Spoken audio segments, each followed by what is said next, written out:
Hi, I'm Carlin Borisenko. In early 2020, I was the knitting Democrat who accidentally went viral on the internet for going to a Trump rally and then left the party. I became the conservative darling, was on all the shows, traveled around the country, and then realized that conservatives were no better than Democrats. If there's one thing that I've learned, it's that both political tribes are two sides of the same coin. But it wasn't all bad. On my journey, I became obsessed with understanding the woke ideology and the culture war. I broke the story of the city of Seattle doing segregated training with its employees. How bad has this stuff become? The city of Seattle has now put out, I'm not kidding you, this is according to Dr. Carolyn Borisenko, who's an organizational psychologist. The city of Seattle asked its white employees to voluntarily spend a day off in a training about their internalized racial superiority. I broke the story that led to the first ever federal lawsuit against critical race theory in the schools. I broke the Coke Be Less White story, one of the biggest anti-woke stories of all time. It got over 30 million views. Coca-Cola's corporate headquarters even had to change their outgoing voicemail. Throughout the past few days, you may have seen inaccurate reporting on the content of our recently launched diversity, equity, and inclusion training program. I exposed the schools in Burlington, Vermont for grooming middle school children live on the internet. They called me an unwoke cult leader for that.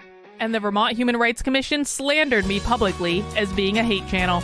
I even got called a hero in Breitbart for exposing that the Washington Post was writing a hit piece on Christopher Rufo. I have broken story after story after story about what's going on in the public schools, from Cambridge, Massachusetts, to autistic sex education, to the Department of Education in Michigan, literally training teachers all over the state how to groom children. I wrote a book called Actively Unwoke, the ultimate guide for fighting back against the woke insanity in your life. I host a podcast all about fighting back, and I'm downloading all of my knowledge to you on my Substack, carlin.substack.com. The world is a crazy place. We are literally surrounded by cults on all sides. On this show, we're going to do a deep dive into all aspects of the culture war, and I will show you the dark, dystopian underbellies on both sides. Here are the commitments I'll make to you. I will always tell you the truth. I will always bring you receipts. And if you stick with me, I promise you will see the world differently. Welcome to the cult. Please mount that like button for me and subscribe if you feel so inclined.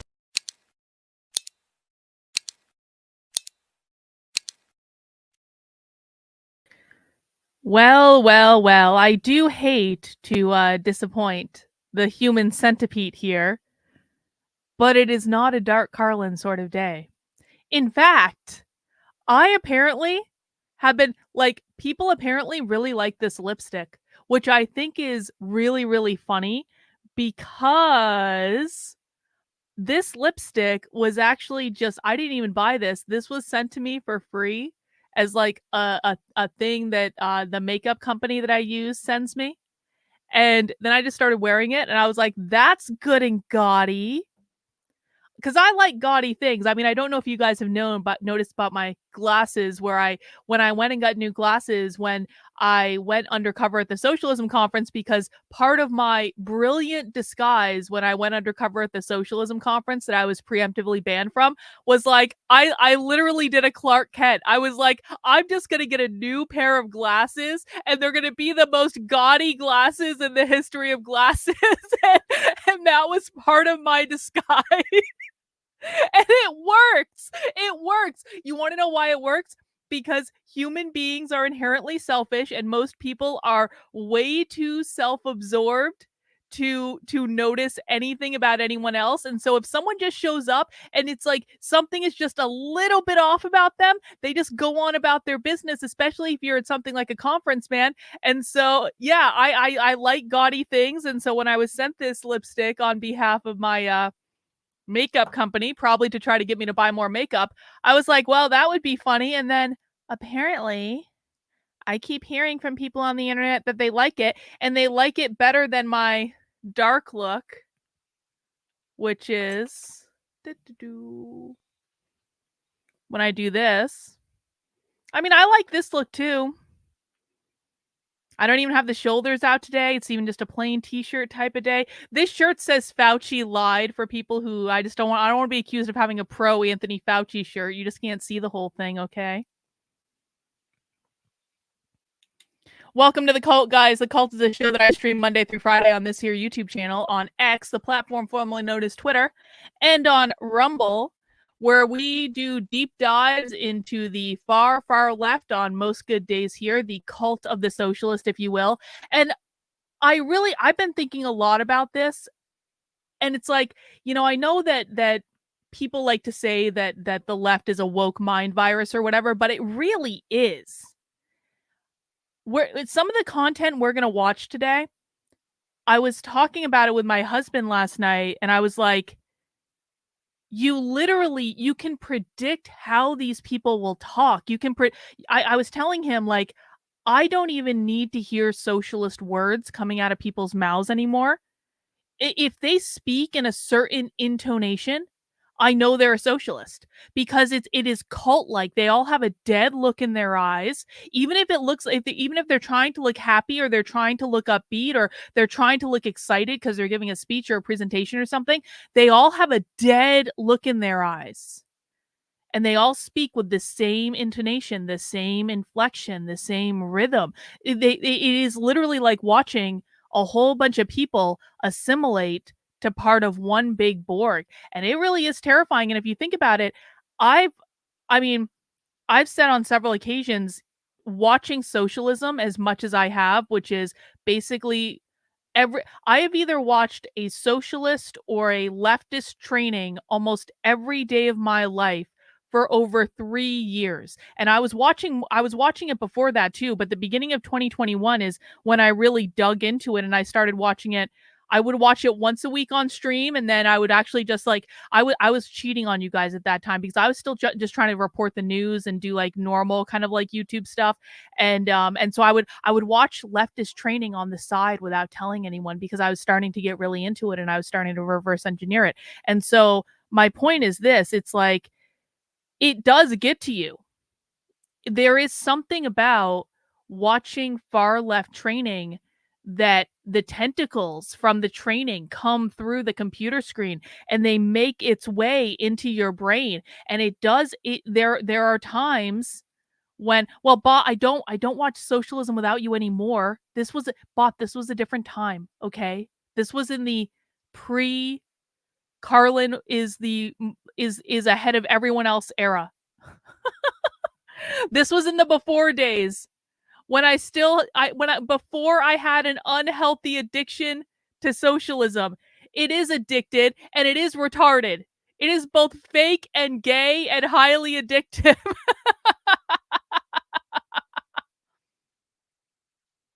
The pre-communist era.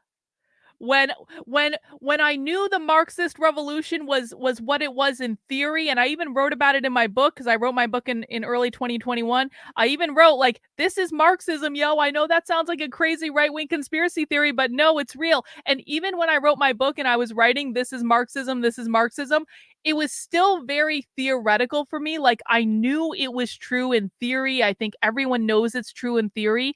And then you start spending every day of your life watching far left socialism, and that theory starts to become a little bit more real, isn't it? Holy shit. This is a great idea, Sam. This might be one of Sam's all-time best ideas.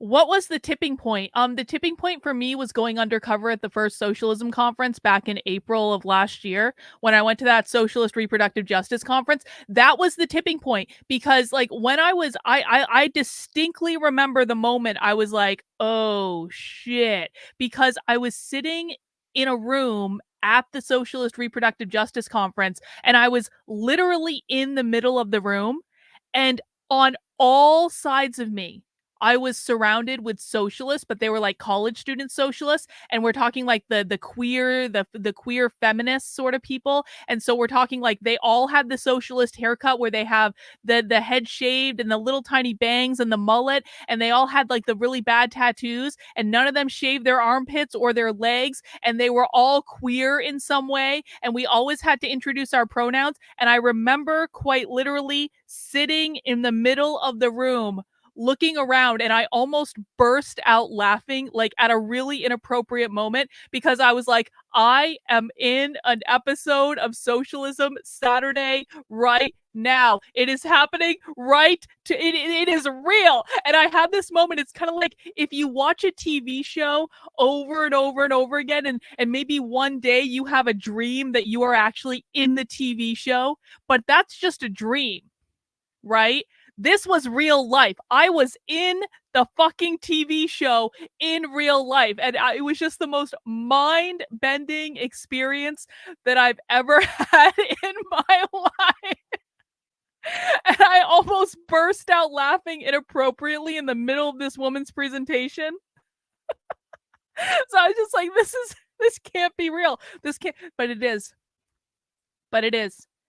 And from that moment, it was all downhill. And then I couldn't get enough. And I had to shift gears of every single thing I was working on and had in mind, because sometimes the universe doesn't give a flying F what your plans are. I really should have known this by now. Sometimes the universe does not give a flying F what your plans are. The universe is like, honey, just like, you need to just relax. I'm going to pick you up and I'm going to put you over here now. And you're not going to like being over here at first, but I need to move you over here because this is where you need to be. And you're going to try to claw your way back and say, no, I still had stuff to do. God damn it. F you, universe. I don't want to do this. But the universe doesn't care. The universe is like, I know what's best for you, and I'm going to do what I want to do, and there's nothing you can do about it, so you may as well just relax instead of fighting it. Yeah, the universe said, fuck your brand. The universe said, I don't care what you want, girl. I'm in control here. You might think you're in control because you have free will, but no, I'm in control here. Anyway, what a haphazard way to get the show started. I mean, this is true, man. And I have seen this show up over and over and over again in my life. When the universe chooses you, you don't have a choice. And that's why, guys, it's like whether it comes to like love or relationships or friendships or jobs or like anything else, one of the things that I have absolutely learned in my 29 years, because obviously I'm 29, obviously, is that if something is meant to happen, it's going to happen, and there's just really nothing you can do about it. And so just relax, go with the flow. Don't try to force things. Don't try to pressure people, because like, if someone doesn't want you or a job doesn't want you, then you don't want that job. It's not for you. And it sucks sometimes, because sometimes like you really want that thing and you think that that thing's going to be perfect for you. I hear Joshua echoing in my head right now. Every time I haven't gotten something I wanted, he's like, Carlin, that's because it wasn't meant for you. Like, it's this thing over here. Allow it to be this thing over here. And I'm like, God damn it, but I really wanted that thing. But if you try to force it, you only get in trouble. You end up with the wrong person. You end up in the wrong position. You end up in the wrong friend group. And it's just like, it's been true over and over and over again. The universe will deliver to you whatever you are meant to have. So just effing relax and go with the flow, because fighting it is only going to make it worse. Yeah, well, this is the big kind of like mind F that I've been having for months, really. This is the big mind F. I'm needed to teach people socialism. That way not everyone is fucked.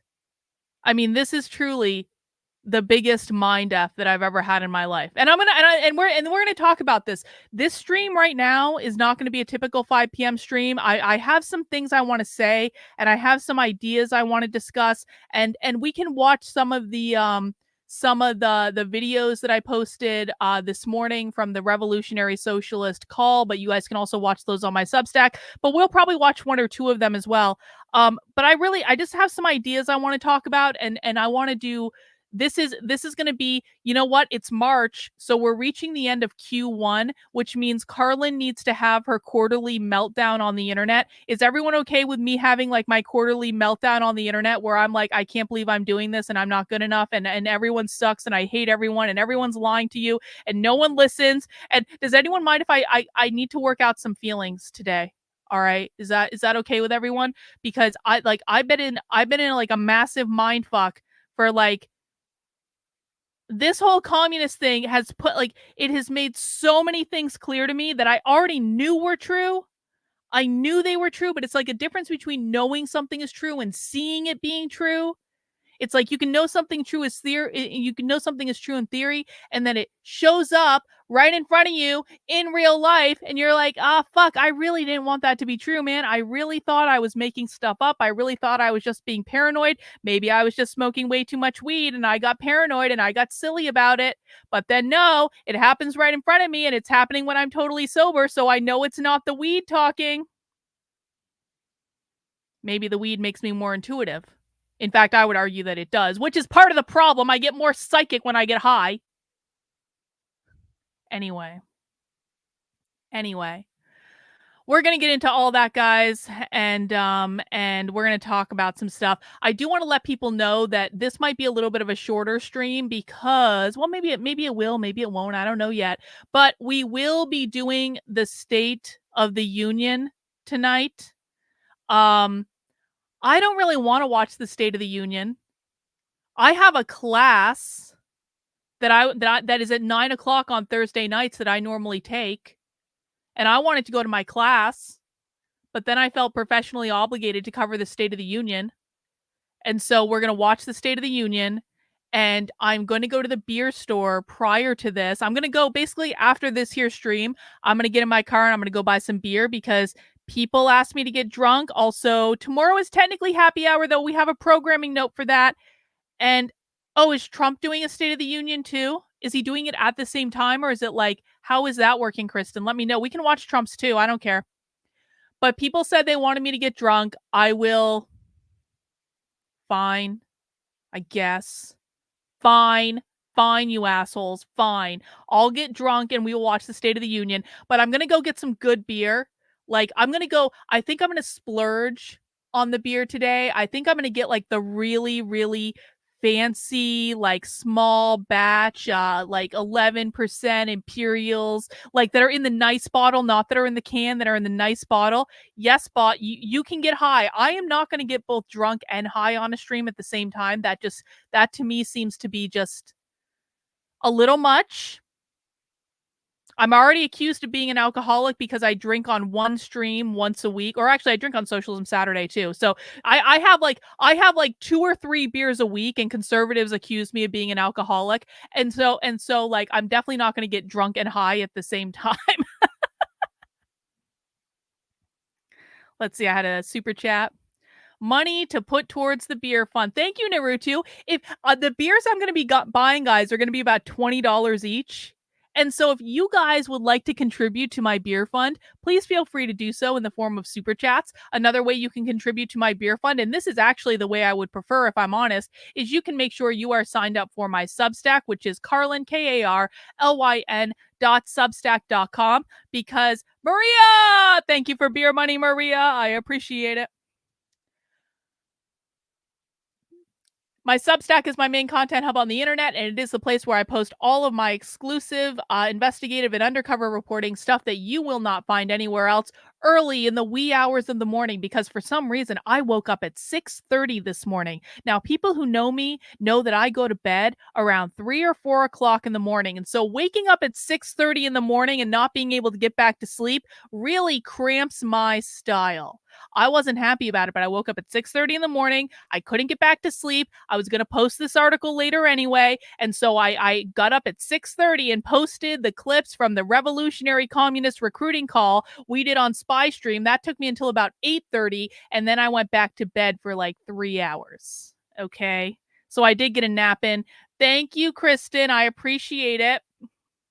Well, Kelly, the beers I'm talking about are like the really, really nice small batch beers that are like in a bourbon barrel, and it's just like they're the upscale. Where like if I'm gonna get drunk on the internet, I'm not gonna drink like fucking Pabst Blue Ribbon or some fucking IPA or something like that. We're going for upscale beer, okay? But I understand like there's better beer you can buy that's not $20 a bottle. I'm just trying to like I get to have nice things too sometimes. I recorded a revolutionary communist private call this week. I did my vegetables and now I'm going to have some dessert, okay? I'm giving myself a little reward.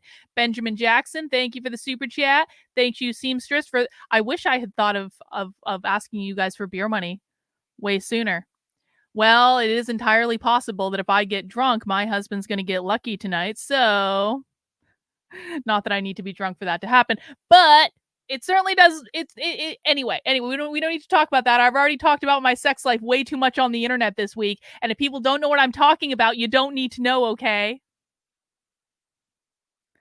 Rottweiler says, is this recruit call where you spotted a queer Marxist infiltrated their ranks? Yes, there is a queer Marxist in their ranks. There is indeed a queer Marxist in their ranks. Also, I propose we use the Gnostic sex cult thing to mock James Lindsay. Oh, we totally need to. Yeah.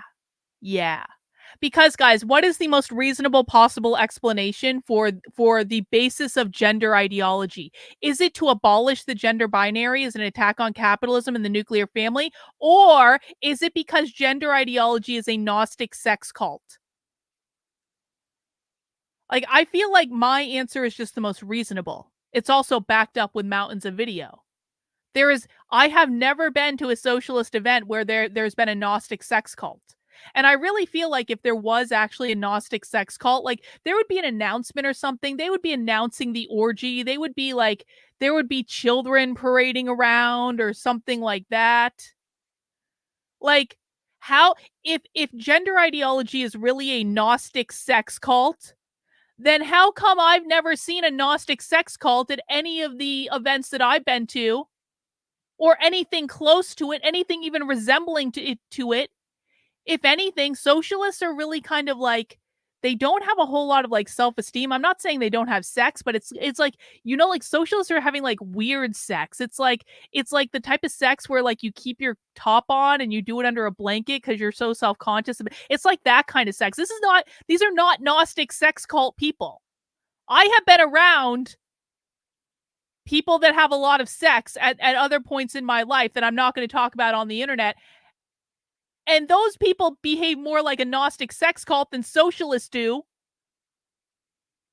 Maybe James Lindsay has just never been involved in a Gnostic sex cult. Maybe that's the problem. Maybe James Lindsay has different visions for what a sex cult looks like than what a sex cult looks like in reality. I have no idea, but there isn't a goddamn Gnostic sex cult that's responsible for gender ideology that's effing stupid, or queer theory, or however he wants to label it, because basically all the same thing. Azerwing, thank you. I need to start charging a day's wage every single month to consume my content. I think this is a brilliant strategy on the part of the socialist. I really, really do. Anyway, if you want to support the work I'm doing, guys, please head over to the Substack. Now, a couple programming notes. Number one, you're going to notice I have this post here saying there are 2 spy streams this week. We did our first spy stream on Tuesday.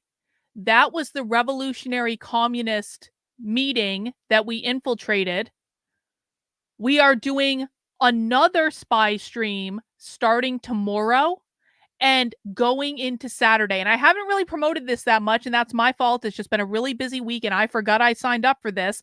But we are doing a multi-day spy stream. It is a super, super, super woke event, guys. It is a multi-day conference, every single session has some form of decolonization, queer, whiteness, more decolonization, gender, every single presentation has something woke in it. Every single one. And we're not going to be able to watch all of them or anything. But we are getting access to it, and I'm going to stream it on the internet as part of my spy stream. Spy stream is for supporters only. So if you're a supporter on my Substack, on my locals, on my Patreon, on my Twitter subscriptions, or my YouTube channel membership, you're going to be able to come and watch a live woke training with us. And this is not just to make the revolutionary communists feel better, because I think the revolutionary communists may feel a little betrayed by me recording their call. And I was just starting to make friends with that one communist, and I feel like I pissed him off, but that's okay. You know, he's a communist. He's trying to overthrow the government and change everything about this country. So I don't really feel that bad. But what I will say is this is not a revolutionary communist spy stream. It's not. It's a socialist spy stream, don't get me wrong, but now we're going more into the vein of cultural Marxism, which apparently there is no recognition that cultural Marxism is about abolishing capitalism. I'll rant more about that in a second, but this is really more towards like the identity politics, postmodernist. So I'm giving the revolutionary communists just like I'm hoping they're going to be able to breathe a breath of fresh air. I'm not infiltrating anything you guys are doing. This has been planned a long time. This was planned before you guys showed up with your new Communist Party, okay? So that's what we're doing. And that's going to start around, I believe, 10:30 tomorrow morning. And it's going to go through 5. And then on Saturday, I still need to figure out the schedule for Saturday, but it's kind of the same thing. 10:30 in the morning, Eastern time, and it's going to go through 5 or 6 o'clock. Now, you guys will notice that backs right up to Socialism Saturday. I am going to try to do Socialism Saturday this week because next week on the 15th, the 16th, the 15th and the 16th, I am going to have to cancel both Happy Hour and Socialism Saturday. All right? Now, there's a very good reason for this. I'm not going to say what that reason is on the internet, but there is a very good reason for this. And I just want everyone to be aware of that there is a very, very, very, very, very good reason for this. And if you want to support the good reason for this, now is the perfect time to sign up for my Substack so you can support many more good reasons like this, because sometimes I have to go places, to go to things in person, to wear a recording device in order to tell you guys what is actually going on. Don't worry, it's not you. I'm not infiltrating one of your things. Don't worry, I'm not going undercover at one of your things. You don't have to worry about this, all right? But I do have to go. I have something I need to do, okay? And so if you want to support the reason which will give me more reasons to do other things in the future, head over to the Substack, sign up for $8 a month, $80 a year. I promise you, you are not going to be disappointed. I think James Lindsay needs to watch The Vow to understand what a sex cult looks like. Well, isn't James Lindsay friends with one of those people that was in the Nexum cult? I'm pretty sure that James Lindsay is friends with one of the Nexum cult people. Cause she was the one that was in Battlestar Galactica, and she was Carrie's friend, and she was running around doing anti-woke events after leaving a sex cult. I'm not like, I mean, she got indoctrinated into a cult, man. I'm not trying to make her like, you know, like that's a kind of a sad thing. But James Lindsay is friends with the Nexum cult member, and he can be friends with anyone he wants. Again, I'm not saying any shade on her. I'm not going to attack her like other people will, because I think that's kind of boneheaded and stupid. But if James Lindsay wants to understand what a sex cult looks like, maybe he should actually ask the person that he knows in real life that was on Battlestar Galactica that was in a goddamn sex cult. Like, he can call her, he can DM her, they have many mutual acquaintances. He can get in touch. He could say, what does a sex cult look like? You were in one for a long time. He could watch the like, I mean, it's not like the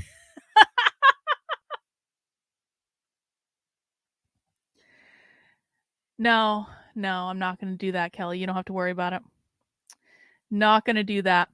So, mark your calendars. Tomorrow, Saturday, all-day spy stream. We're going to have a great time. I'm still planning on doing Socialism Saturday on Saturday, but that might be pushed back. We are not going to do spy stream, no, excuse me, Bitchcraft tomorrow because I have Saturday because I have to do the spy stream. So I apologize for that. We will try to reschedule. Guys, that is a very important way you can support my work is to head over to the Substack. Another way you can support my work is by heading over to the Unwoke Art store, which is unwokeart.com. I wasn't talking about you. See, our communist friend is now getting all... We weren't talking about you, bro. We were talking about the gender cultists. I'm sure you have sex with your shirt off, okay? You claim to be better looking than Joseph anyway, so you probably do. Anyway, if you want to buy some sick merch and get some stuff for 25% off right now, you can get, just in honor of our communist friend, the greatest limited edition design in the Unwoke Art store, which is the Make McCarthyism Great Again shirt. I think we need an anti-communist revolution in this country. I think Joseph McCarthy got way more right than he got wrong. I think the things that Joseph McCarthy got wrong were the fault of the FBI and the CIA.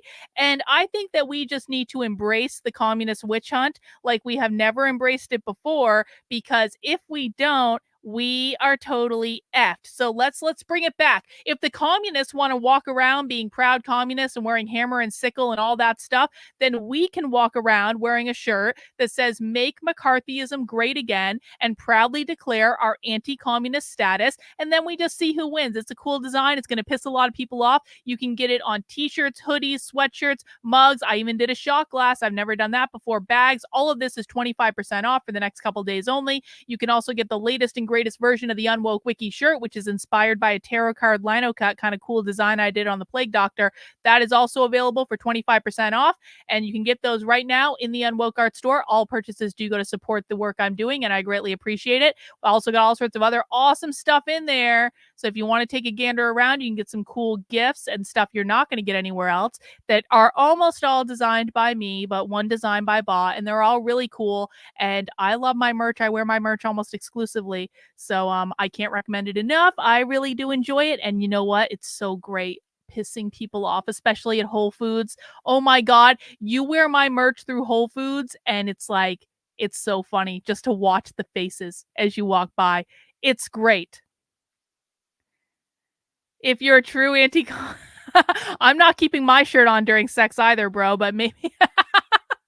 Anyway, another programming note is we already talked about this. I'm doing the State of the Union tonight. We're going to get started around 8:30 or so. I'm going to go get some beer before that. You're going to probably see me drunk. And then on Wednesday of next week, I'm not going to be doing it. This is the last programming note, I swear. I'm not going to be doing a stream on Wednesday of next week because on Wednesday at 5 o'clock, I will be visiting our new friend, Adam Green. Adam has asked me to come on his channel to talk about communism. I don't really know what he means by that, but we'll find out what he means by that. And I'm really excited to chat with him. I enjoyed my chat with Adam on his on this channel about what he's doing, and now he is bringing me on his channel to talk. And for some reason, Adam specially requested that I wear this lipstick. So again, you can't disappoint men that look like Vikings. You just got to go with it, all right? Make sure you're subscribed to him on Odyssey. He is also on Rumble. We're going to have a great chat next Wednesday at 5 p.m. So we're not going to do the stream that day because I will be over there. So you still get something to watch, and that's okay. My husband just texted me to ask me, do you need me to buy you beer? Nope. I'm going to go to the beer store, Victor. Don't worry about it. I have very specific beer I'm going to buy. Tayton says the Gnostic sex cult would probably want nothing to do with the abolition of private property. Again, James Lindsay doesn't even know what Gnostic means. I'm sorry. Like he doesn't understand it. We watched that video of him and Deb talking about it. James Lindsay does not effing understand it. So no. Victor, I'm going to go after the stream and buy them then. See, the Groypers last night were saying, like, does your husband know the things you say on the internet? And I'm like, bro, he can hear literally every word that I say. That's just like the way it goes. We're having an entire conversation right now where he's texting me and answering stuff I say on stream. Anyway.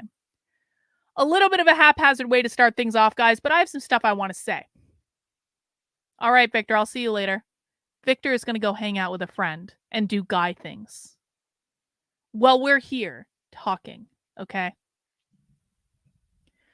So this morning, I released this story. How is the fit on the shirts? I need something to wear to Pride. So the t-shirts in the Unwoke Art store are jersey. So it's super soft. It's super stretchy. So if you're going to wear something to Pride and you want something tight, I would probably order a size down. They are going to shrink in the wash as well. So that might be another way you can shrink them down. But like they don't shrink right away. Like you have to wash them like several times for that. Like this is at least my experience. But I think the shirts have like a great fit. Like it's not boxy at all. It was very important to me that they not be boxy, and it's super stretchy and soft, and it's a nice jersey fabric. But I would, if you want a tighter fit, then order a size down because it's gonna be a little bit loose. Or you could do some fancy things like I do, like cut them up with scissors and stuff like that. All right. So for the last week, pretty much, I've been covering the new Revolutionary Communists of America political party. Now, I swear, we're not going to do this forever because there's so much other stuff we need to cover. And quite frankly, there are other socialists on the internet that I want to talk about. But we've been doing this because it's new. I think they're highly organized. I think that there are more of them than people think there are. I think that this is a group that's been around for a really long time. This is a group that's been holding events all over the country. This is a group that has an organized presence in over 30 cities. And I don't know why more people aren't talking about this. And this is part of my problem and what I want to talk about a little bit, because today I released this story, which is basically a highlight reel and a bunch of clips from inside the Revolutionary Communist of America organizing call. Now, I have been listening to the conservative right for 4 goddamn years, saying it's Marxism, it's Marxism, it's Marxism, it's Marxism, it's Marxism, it's Marxism, it's Marxism, every day about everything. They say, we are literally in a socialist country right now, even though that's actually not true. We're already living in socialism. The Constitution doesn't apply anymore. That's not true either. People have written books about this. People make millions of dollars on shows doing nothing but talking about this. And yet, I find it deeply suspicious that when an actual revolutionary communist party, the same people who have been running Marxist school for years, and by the way, conservatives have been complaining about Marxist school for years. I have seen several times when they hold one of these Marxist school events and pictures or videos make its way onto the internet, conservatives are reading all about it. Turning Point tried to infiltrate one of their events even. Like Turning Point, these guys are on Turning Point USA's radar, okay? They have a whole video about it on their YouTube channel. So it's not as though conservative influencers are unaware of who these people are, because there have been viral stories about Marxist school. I mean, quite a few times in the past couple of years, or their flyers that they hang up with the Karl Marx, "Are you a communist?" thing. It's not as though conservatives are uninformed about this. But I find it really, really suspicious that when I posted a video from Marxist school, the one they had in October, literally saying, here is how we're going to overthrow the federal government and raise the red flag of communism above the White House, there were some people who shared it, and we have to give credit to those people. But many of the conservative influencers who have been screaming about Marxism, Marxism, Marxism, Marxism, Marxism, Marxism, Marxism, making millions of dollars off of it, were mysteriously silent on the entire thing. You can maybe excuse the fact that, like, you can maybe say, like, I released that video on a Friday, I think, and it's not always great to release videos on Fridays. It's distracting to release. It's like people are distracted by the weekend, and maybe they just didn't see it. We can maybe excuse it. Not everyone sees everything. I don't see everything either, even when it's DM'd directly to you. Like, still people don't see it. They don't look at it. They don't have the time, whatever. Then today, I released, and this is exclusive to me, no one else has this that I know of. Maybe someone does, but I don't think they do. I released clips from the spy stream that we did inside their recruiting call. And for people who haven't actually, you know what? Let's just watch one of the clips. Let's watch. This is going to be a little bit of a longer clip, but we're going to watch my new friend Stanton. Stanton is in the Revolutionary Communists of America. I believe he's in their Philadelphia chapter. And this was the main kind of pitch of this call. So let's just watch one of these videos and just get a sense of what we're talking about, just in case people haven't seen it, so we know exactly what we're talking about. This is from the other day. Let's listen. We're in this call right now because socialism in our lifetime is a real possibility. Capitalism is a dead end for all of humanity, but it can be overthrown because the working class is a class that, if organized, can use its whole power to end capitalism and replace it with a system free of exploitation, which we call socialism, the transitional period between capitalism and full-blown communism. Revolutions are an objective process in society. They happen whether or not communists are there to participate. But history has shown that for the working class to succeed in taking power and building the first foundations of socialism, it needs a communist political party to wield as its own. A revolution will come in the United States of America, no matter what the people in this call do. But will the revolutionary communists of America be strong enough to raise a clear communist banner everywhere? Will there be a communist fighter in every union, classroom, school, workplace before the big struggles ahead? That is up to each of us in this call right now. And the fact is that out there at this time, right now, are at least thousands of communists who have already come to this conclusion. They are like each of us.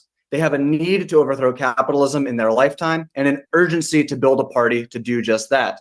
All right, so I'm just going to pause it there. I don't want to watch the whole 12-minute clip, but are people getting the basic mise-en-scène that the Revolutionary Communists of America have kind of gotten their shit together, and they are very focused on what the goal is, and that their pitch is, we can achieve socialism in our lifetime, and socialism is the transitionary mechanism to communism, and P.S., this is all about abolishing capitalism, bro.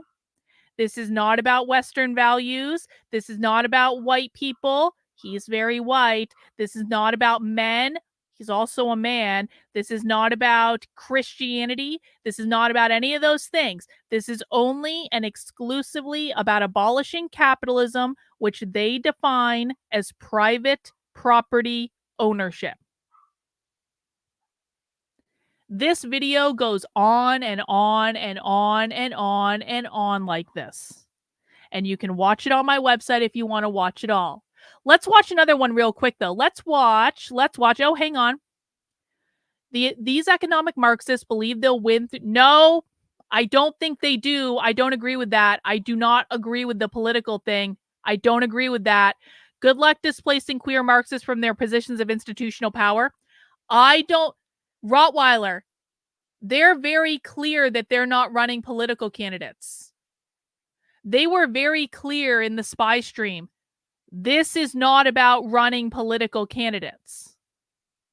The reason they're forming a political party is to give people something to join with which they are going to organize the revolution. They're not talking about running political candidates. The reason they have a party is giving people something to officially join. Does that make sense? Let's watch a different clip. No, which one do I want to watch? Fuck. This one. This is the one I want to watch. Okay, hang on. Let's watch them talk about climate change just briefly. You're going to see a couple people on this video talking about specifically how the revolutionary communists of America are talking about the issue of climate change. Josie. Here's the queer Good Marxist, evening, by the way. everybody, That's or queer, by the way. whatever time of day it is. So this person's name is Josie. Josie, if you can't see, is wearing a string of pearls. Very nice. I do like pearls. Does anyone know what this flag is in the background? Anyone have any idea what that flag is? We don't see that flag often. Does anyone know what that flag means? That's the lesbian flag. So Josie has a giant lesbian flag in the background. Yep. Lesbian. Yep. I'm not making any judgments. I mean, I used to wear pearls with t-shirts, but I wouldn't wear white pearls with t-shirts. I would wear like, I used to make pearl jewelry and I would wear like gray pearls or more like black pearls or stuff like that. I thought that looked kind of cool. But you know what? To each their own. Josie is allowed to be a lesbian wearing white pearls with a t-shirt. And we're not going to focus on that right now, or the fact that Josie is obviously a queer Marxist. We're not going to focus on that right now. We're going to focus on climate change and how that relates to the mission of the radical revolutionary socialists. Where you're at. I just am not necessarily wondering, but just wanted to speak out loud the level of urgency that we have to have, especially considering climate change and the impact on the world. You mentioned talking about the Russian Revolution and the decades that they had building up to that. And I just want to reiterate, like, True. Mm-hmm. Yep. The work that we have to do Everyone every day can be a lesbian for this party to get to a point where it is organized enough to take on what I think will be the masses as climate catastrophe continues to mount.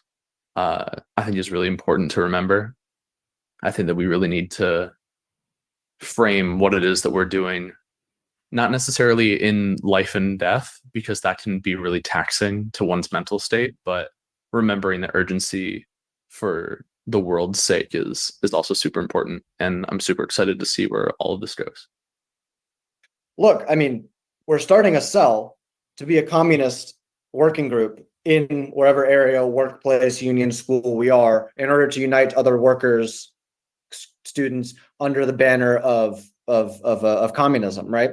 If the issue in front of the workers and students in your area and youth in your area, what have you, is the environment, by all means, get out there and talk about the environment. Write a leaflet on how the fight against climate change is the fight against capitalism. Absolutely politicize this issue, right? Communism. What was that? What was that? Socialist, communist, Marxist, whatever. Leninist, Trotskyist, whatever. Did our communist here just say the fight for climate change is the fight to abolish capitalism or something to that effect? Is that what I just heard? Let's just rewind that just a little, just a tiny bit. Just a tiny bit. Let's listen again. The environment. Write a leaflet on how the fight against climate change is the fight against capitalism. The fight against climate change is the fight against capitalism. Now, I'm showing this clip for a specific reason, and it's not because we're having the great revelation that socialists are utilizing climate change as part of their platform. We already know that. We know who's behind the environmental justice movement. We know that it comes from the far left. We know all this. The point is why. Why does the far left utilize climate change as one of their main issues that they push. Let's just one more time, just for posterity. Write a leaflet on how the fight against climate change is the fight against capitalism. Absolutely. The fight against climate change is the fight against capitalism. What the conservative right, or I shouldn't say that. I really shouldn't. I should not blame this on everyday conservatives. I know I blame a lot of things on everyday conservatives. I call them weak. I call them feckless. I point out they're a bunch of snowflakes that get caught up in their feelings. I point out to them correctly that if they can't deal with a strong woman who swears every once in a while, there is no way in hell the average conservative is going to civil war against the left. That is just a ridiculous notion. I can blame everyday conservatives for a lot of bullshit. But when it comes to this question of why the left does what it does, why does the left want environmental justice? Why is the left attacking parental rights? Why is the left pushing gender ideology on kids in school? Why is the left pushing critical race theory on kids in school? Why is the left pushing anti-racist education into workplaces? Why is the left clinging on so tightly to DEI that you can feel the vice-like grip? Why is the left doing pro-Hamas protests? Not necessarily pro-Palestine, but definitely there are some that are doing pro-Hamas protests. Why is the left trying to abolish the police? Why is the left trying to decriminalize everything? The core answer, why does the left want abortion up to including birth free on demand? Why does the left want to transition your kids medically? The answer to every single one of these questions is the same. It's to abolish capitalism. Every single one of those things, when you learn how to speak the language of the left and you learn how to integrate the mind of the cultural Marxist into your sanity, or lack thereof, once it gets fully integrated, every single thing the left does is to attack capitalism, which they define as private property ownership. If you don't understand why this is, then I need you to do this for me. I need you to go over to my Substack. I'm going to show you exactly where. Head over to my Substack, which is Carlyn, KARLYN.substack.com. I need you to go up here in the top menu, and I need you to click on How to Speak Socialist. Bing. And at the very top, right here, on-demand class, How to Speak Socialist, an introduction. You are going to find a video. That video is about 2 hours long. That video is a class that I taught introducing people to leftist language using clips from leftist trainings and socialist trainings that I've collected over the course of the last 3 years to demonstrate the language of the left. Because when you learn this, and this is something that no one else is teaching, I'm sorry. And no, for most of you, you don't know this. I know that you think you do, and I know why you think you do. And I'm not saying you're stupid. I'm not saying you're uninformed. I'm not saying you can't learn this. I'm not saying you've missed something. The problem is not you. The problem is the goddamn influencers. The problem is that even when we have clear video of these people saying it is about abolishing capitalism, conservative influencers refuse to explain this to their audience. Let's watch the rest of this video, and then I'm going to continue the rest of this rant because I have more to say about this. I have a lot more to say, but I want you guys to know this is not just one socialist that's saying this, okay? Let's listen to the rest. Politicize this issue, right? capitalism is the cause of every one of our problems, and the role of the communist agitator is to connect all of these individual symptoms of the crisis of capitalism to the need to overthrow the whole system. And so if that's your angle, if that's your starting angle, by all means, I would say do it and be creative with it. It's the anarchic market, profit-driven production that is intrinsic to capitalism that is causing the climate catastrophe. And in my opinion, and if you look at it as a Marxist, the only possible way of addressing the climate catastrophe is with a socialist planned economy. We need an overthrow of capitalism. We need to take over the energy companies and then totally, retool them and. What do you think it means when the communists take over the energy companies? What does that mean? We hear from our communist friends, don't worry, guys, this is gonna be good for you. This is gonna be good for you. This won't affect you. We're just seizing the means of the bourgeois production, guys. That's all we're doing. That's not going to affect you. You're not the bourgeois production. What happens when the communists take over the energy supply? Do you guys know that picture of North and South Korea where South Korea is all lit up and beautiful at night and North Korea is like a big black hole? They're going to control who has electricity. They're going to control who has heat. They're going to control who has gas. There's going to be rationing. This is about control. And do you think for 1 second, if you are a dissident against the people who control the energy, that you're going to be able to heat your house in the winter? Do you think for 1 second that if you are a dissident against the people who control the gasoline, that you're going to be able to drive your car and go places without getting it on the black market? And that's just one aspect of this. And they're saying it in the open. This is not about climate change. This is about abolishing capitalism and seizing control of the energy apparatus. And it's not just this they want to do it with. They want to do this with healthcare. They want universal healthcare, all public healthcare, no private doctors. That's going real well in Canada. They want to do this with education, no private schooling, no homeschooling, public education that is compulsory for everyone. They want to do this with energy. We've just covered that.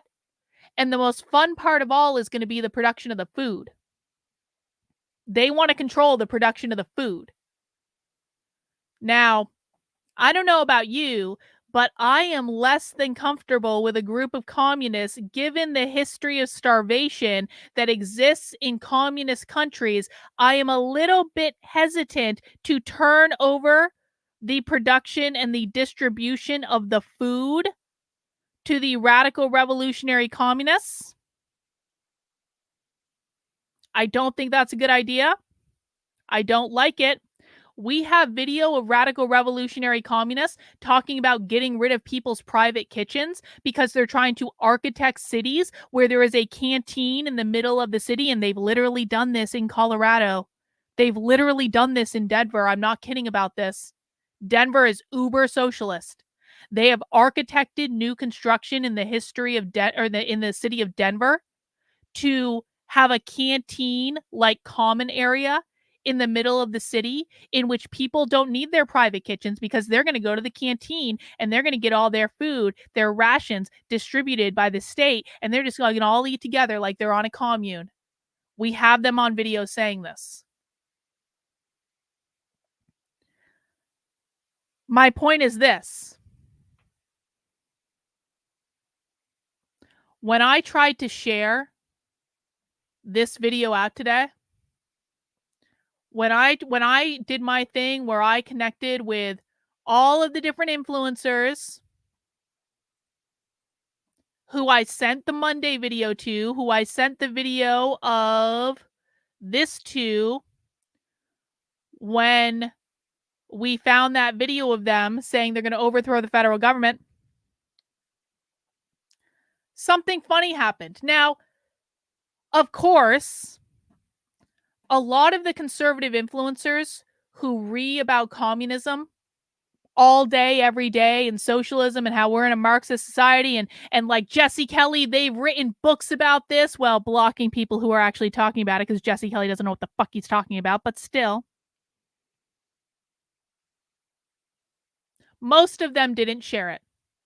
And that wasn't unexpected. One of the things I like to do is to make sure people have access to things so I know who's sharing things and I know who's not sharing things. That's always very telling to me. But something funny happened. And I want to tell you guys about it. And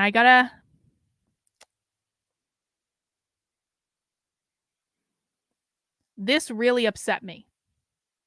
And I'm not going to say the name of who did it because I am really, really, really, really hoping that the person that did this genuinely believes they're doing the right thing. And I think sincerely that might be the case, and I'm going to explain why. One of the people that shared this video on Monday, not on Monday. So on Friday, I sent out this clip to all these different influencers saying, can you please share this clip of radical revolutionary communists talking about overthrowing the federal government? That would be really great. Some of them did, which was awesome. And the person that I'm about to tell you about shared this clip last week. DM'd me this whole thing. Carlin, this is so important and these people are dangerous and blah, blah, blah, blah, blah, blah, blah, blah, blah, blah, blah, blah, blah, blah, blah, blah, blah. And I was like, yes, you get it. You're one of the good ones. You go, girl. Was very committed to sharing this information on Friday. Well, that person had a different tune today. And I think I know why they had a different tune. And I'm going to tell you about it after I read this super chat from Rottweiler. And this is where conservatives miss the point with ESG, since it is a soft form of expropriation through social credit score, which will affect the common citizen eventually. I agree with you wholeheartedly, Rottweiler. Thank you for the super chat. So, sharing this video on Monday of the radical revolutionary communists that are trying to overthrow the government, that was considered to be super, super important, okay? Or on Friday, rather. Sorry. Keep saying Monday. It was Friday, I'm pretty sure. But when I went inside the actual organizing call, which was way more communist than the original clip, I got a message back from this one influencer. Again, I'm not going to name the name. And the message said something to the effect of, Carlin, these people are not dangerous. It is not these people who are dangerous. It is the cultural Marxists who are dangerous, Carlin. And I was like, hold up just a second. Hold up just a second.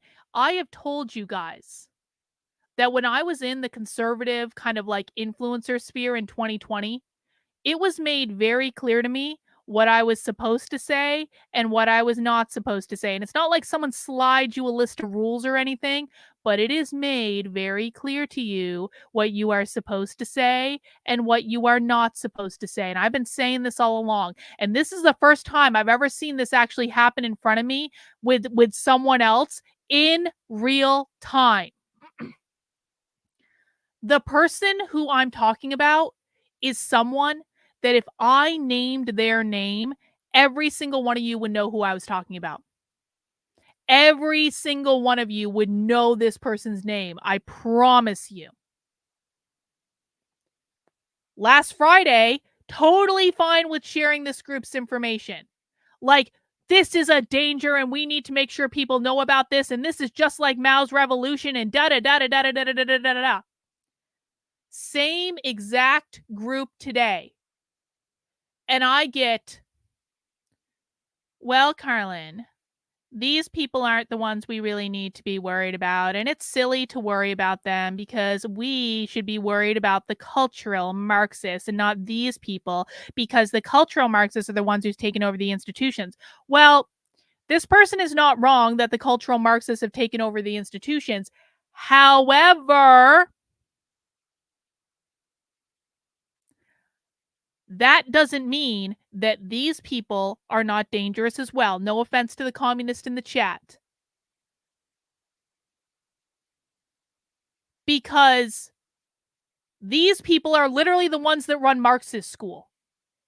The thing that's held all over the country that conservatives have been reeing about. This is the group that has an organized presence in like 30 US cities and is rapidly expanding. In this organizing call, they said they have doubled their size since August. And they say over and over and over again, this is the very best time to recruit people. And you know what? I believe them. And yet, for some reason, I'm being told by a conservative influencer that you would all know the name of. Carlin, we don't really need to worry about these people because reason X, Y, B, and Z. Isn't that interesting? Isn't that interesting? Now, here is what has happened to me on more than one occasion, because I will not bend the knee to their bullshit. I will run my mouth about who I think is a good influencer and who I think is a bad influencer. I will tell you guys when people are doing shitty things behind the scenes. It's not Liz Wheeler. It's not. I don't bend the knee to their bullshit at all. And so they're all afraid of me.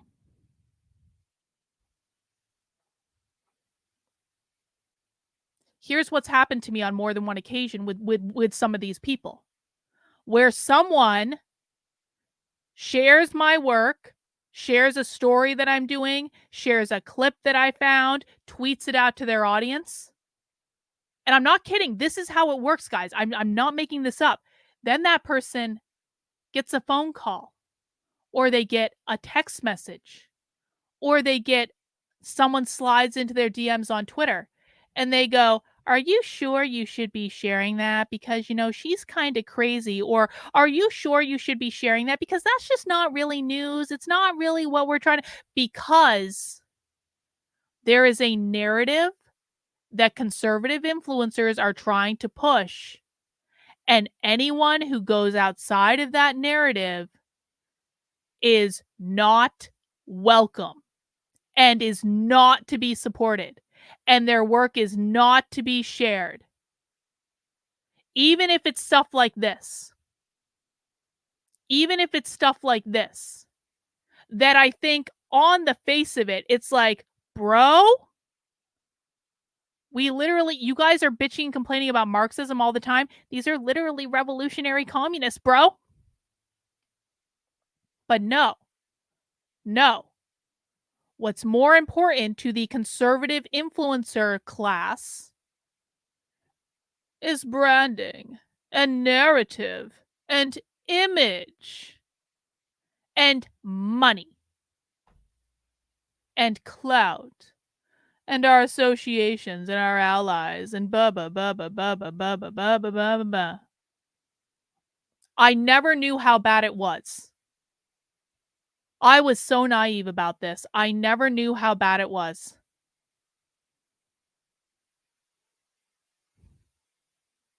I got to tell you guys, I had a moment today where when this person, I swear to God, this is what happened.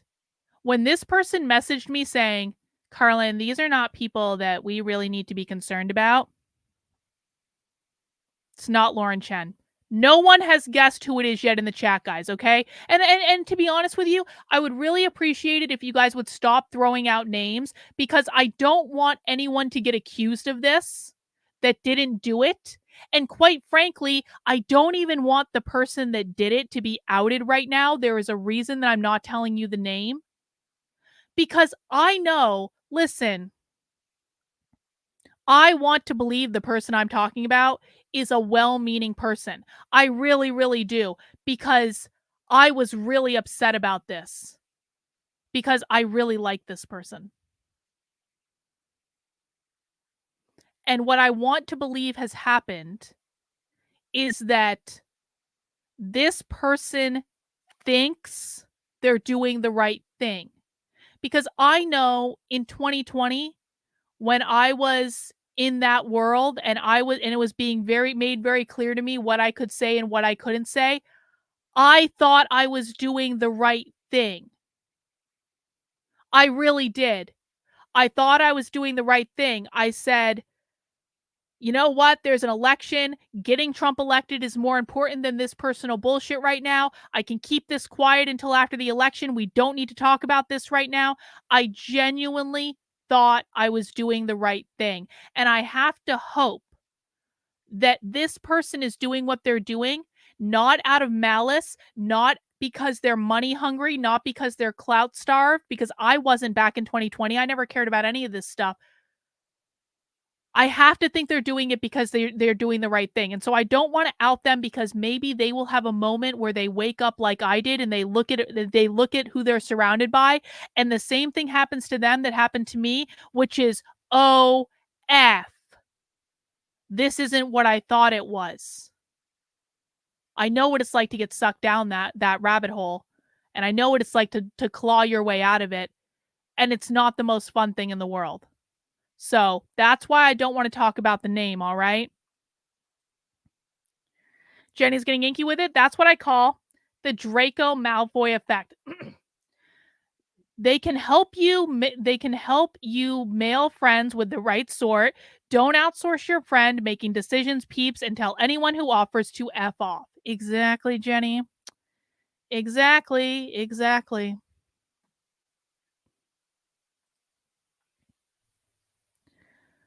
So here's what happened when this person DM'd me back and said, Carlin, I just don't think these people are dangerous and blah, blah, blah. And, I got mad. And I said, I'm sorry, that's just wrong. That was my first reaction. That's just wrong. How is it possible? How is it possible that you can literally make as much money as you have off of saying the communists are dangerous, the communists are dangerous, the communists are dangerous, and you don't realize what this is? And then the person said, well, Carlin, that this didn't start with this Communist Party. This started in the 1930s when the Frankfurt School came to America and blah, blah, blah, blah, blah. And I was like, this is the point where I lost my shit. When this person started to lecture me to say, Carlin, I mean, this really started back in the 30s when the Frankfurt School came to the United States. And it was like the biggest goddamn slap in the face that I have ever had in my life. And I responded something to the effect of, I don't need a fucking history lesson.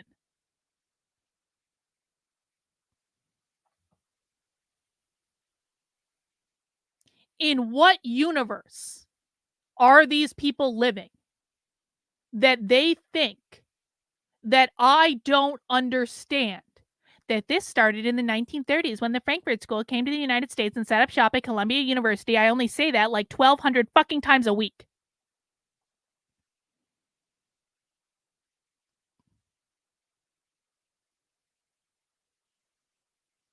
And how is it possible that this person, who is extraordinarily knowledgeable, extraordinarily smart, very experienced in this area, how is it that this person does not understand that cultural Marxism is all about abolishing capitalism?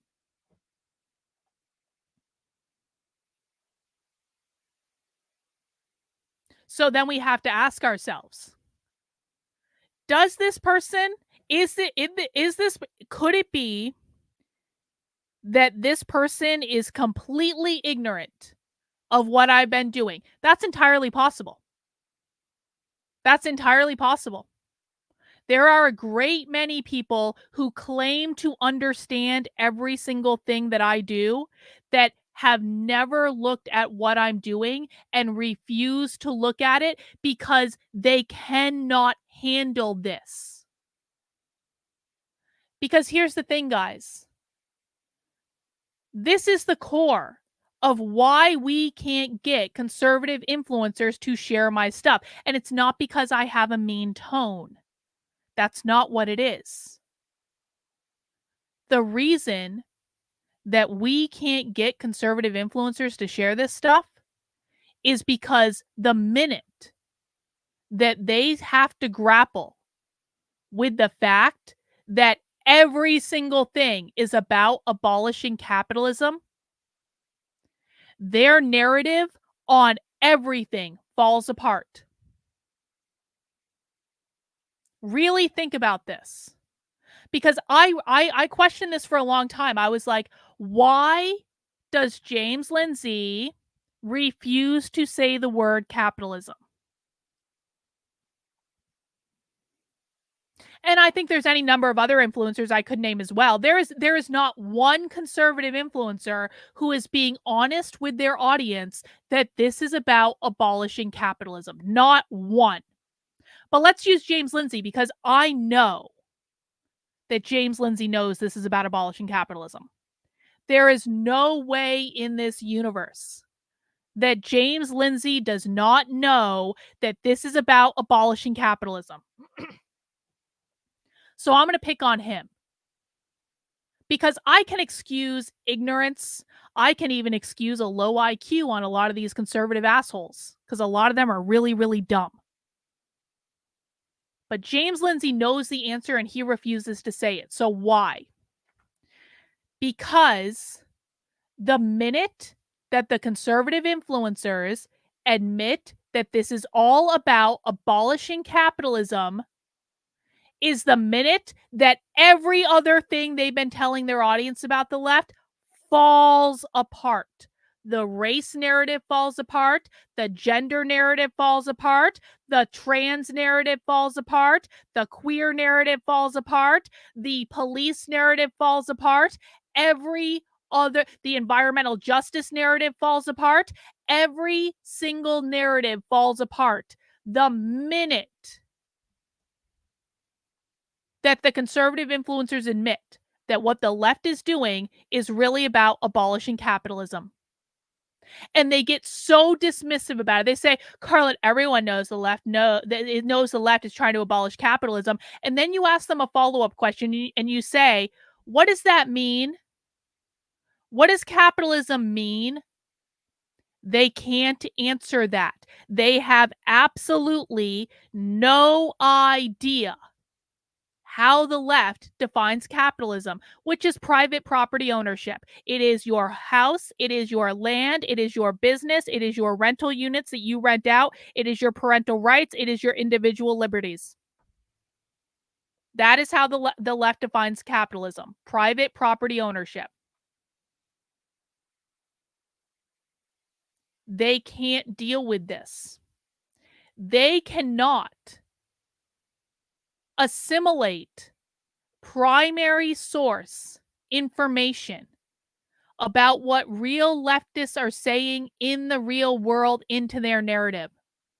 And so when I DM'd this to that conservative influencer this morning and they responded back, these people really aren't that dangerous, blah, blah, blah, blah, blah, blah, blah, blah, when just days ago, not even a week ago, they had DM'd me going, these people are really dangerous and we need to share this. And I was like, yep.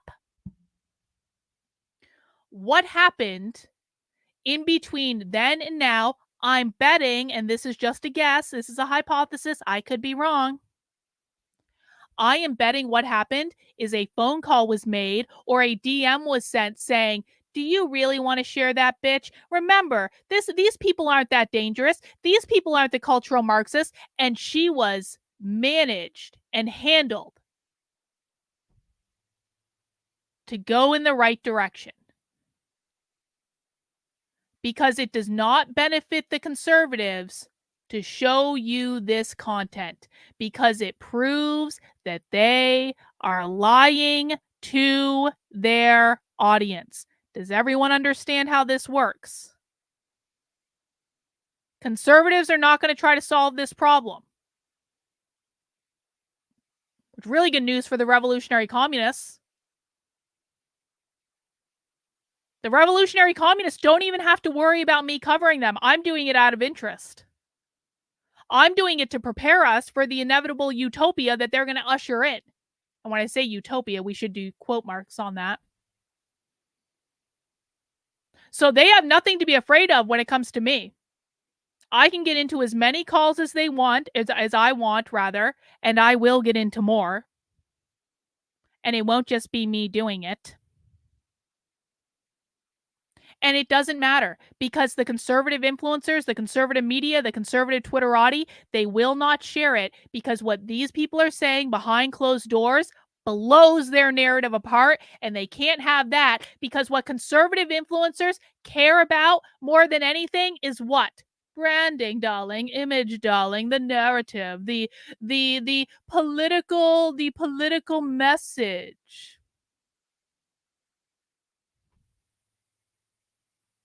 That's what we're dealing with. Amelia says Phil Labonte is one of the... Yup, Phil shared it. Shout out to Phil. Shout out to Phil from All That Remains. I really do appreciate Phil sharing it. And you know what? Phil followed me on Twitter again. Phil used to follow me, and then at some point he unfollowed me. And I was always upset about this, because Phil unfollowed me before I got really, really good at the language. And I'm sure it was over some LP&H bullshit, because he's friends with people in the LP&H, and so I'm sure it's over like some LP&H Mises Caucus bullshit. But now Phil is following me back on Twitter, and I'm really happy about that, because I know that this is a subject that Phil is actually interested in, and I'm going to be able to show Phil things that no one else on the internet is showing him, and I think he's going to be really interested. So, thank you, Phil. We appreciate you. But isn't it funny that anytime Phil mentions capitalism on Tim Pool's show, Tim veers off or ignores him? But Tim will say, conservatives are winning. They're winning. Pinky swear, trust me, bro.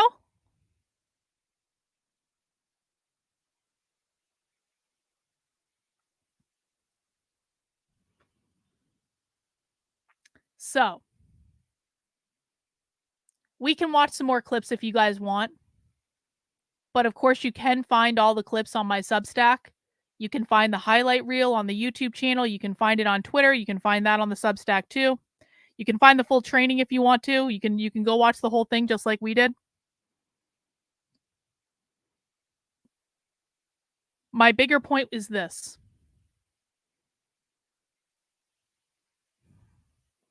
We are fighting an uphill battle in terms of getting people to see this information. And the biggest problem that we have is not the left. It's not the fact that my YouTube channel is shadow banned to high heaven and has been for years.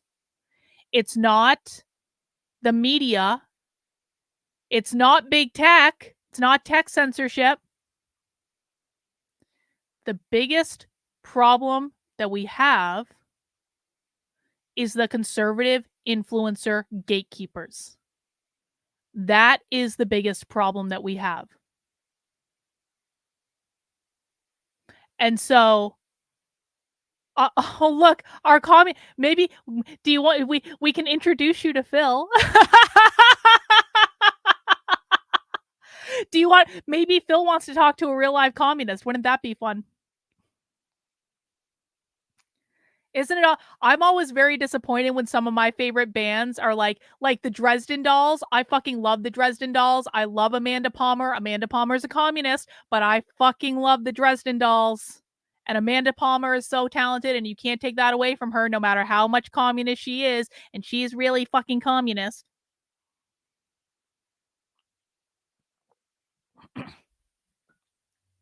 Eve 6. I love Eve 6. I once got into a fight with the lead singer of Eve 6 on Twitter because he was a communist and I was not a communist. And I was like, bro, don't destroy my teenage years, please. I had such a crush on you when I was younger. Don't destroy everything by being a fucking communist. Anyway. The biggest thing I want to talk about is this. The last couple months, and now we're going to go into the part of the stream where I have my meltdown over the fact that, like, it is shocking to me that I'm put in this position. Because I play this anti-hero role online, right? I play this anti-hero role in which, and I made a conscious decision to do this, and for better or worse, I'm an Aries. I'm an Aries sun. I'm a Leo moon. I have Pluto in the first house. I know not everyone believes in astrology, but I do. And what that means is that I am a fiery, powerful bitch. I don't mind playing narcissist. Now, anyone who knows me in real life knows that that's not what it is. But sometimes we have to put on faces online because it's easier to be a character than it is to be just like a normal person just talking about communism on the internet and stuff like that. So I'll play the narcissist character. I have fully embraced the anti-hero thing. I do this thing online where I'm like, I'm always right, and you have to have 100 plus IQ to be in my audience, and I know more than any of you, and I'm 2 years ahead of all of you, and blah, blah, blah, blah, blah, blah, blah, blah, blah. And all of that is true, by the way. All of that is actually true. I really do believe that my content is at the tip of the fucking spear. If you look at, like, take Chris Rufo, for instance. Chris Rufo is covering the current thing. And I don't begrudge him for that, by the way. I think that besides the fact that apparently Chris Rufo is shit-talking me behind my back, which I will deal with at some point when I am damn well ready. But setting that aside for a second, I think that Chris Rufo does actually play a very important role, and I think he is an extremely effective activist. And I'm not trying to take anything away from him with what I'm about to say, but I'm going to illustrate something about different people have different roles. Chris Rufo's role is to set the narrative around the current thing. Chris Rufo's never going to share my content again. My content doesn't help Chris Rufo. Chris Rufo is setting the narrative around the current thing.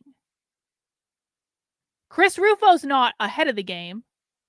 Chris Rufo is where everyone else is at. Chris Rufo is the one who tried to change the conversation from critical race theory to DEI when it became profitable for him to do so. Chris Rufo is the one that pushed all the woke stuff, the anti-woke stuff in Florida, while graciously not associating himself with Ron DeSantis too closely, even though he's appointed by Ron DeSantis to be on the board of that college. And again, I'm not shit-talking any of this. I think that he plays an extremely important role, and everyone has different roles to play. And I don't think that any one role is better than the other. I don't think any is more important than the other. I don't think I'm more important than him. I don't think he's more important than me. And I would say that of literally every single person. I don't think about things in terms of like, I'm better, I'm worse, this person is more important than this person. I just don't think like that. I look at a situation and I say, how can we get the right people in the right roles? And every role is important and every role is valuable. Some roles are going to be more high profile than others. I don't want to be high profile like Chris Rufo is. I have no desire to do what he's doing in that at all. Also, if I was, I wouldn't be able to do what I'm doing. And I really like what I'm doing. I think what I'm doing is fun. I think going undercover at things is awesome. I think infiltrating their online events is awesome. I love the community I have. I love the fact that I get to teach people how to speak socialist and how to teach other people how to speak socialist. And I got to tell you guys, just as a side note, Reagan, who has been in the community for 3 years, has watched pretty much almost every single thing I've watched. Reagan last night started crafting tweets where she was teaching people how to speak socialist. That was not, she wasn't being me. She wasn't taking my tweets and pushing them out there. She was crafting her own messaging about here is what you need to know and showing things I hadn't even seen before. She found examples I hadn't even seen before. And she was using those examples to teach people how to speak socialist. And I was like, bro, I have never been happier. Because if I can teach other people how to speak socialist well enough that they can go teach other people, that's when we have a grassroots movement. And that's the only way this is going to work. And I'm sorry, I can't teach people how to speak socialist and be a high profile person covering the current thing. Those two things are not going to work together. So I'm saying, like, there's no place else that I would rather be than now.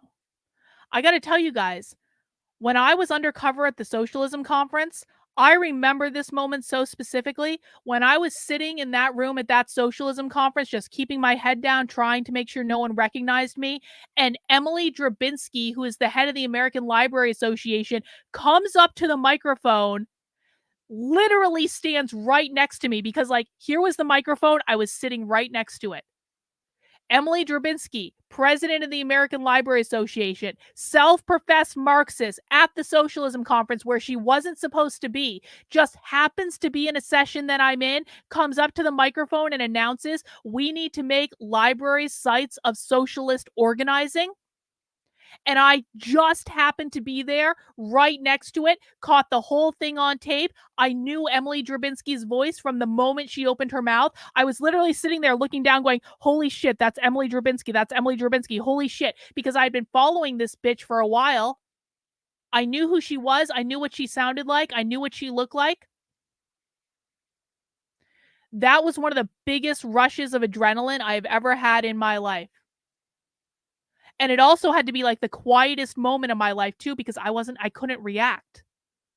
I just had to sit there and let Emily Drabinski right next to me saying, libraries should be sites of Marxist organizing, knowing that I had a recorder in my pocket, got the whole thing on tape, released that audio out to the world, and then that goes all over the news, and it's further proof that these people are using publicly funded institutions as sites of Marxist organizing. That was fucking awesome.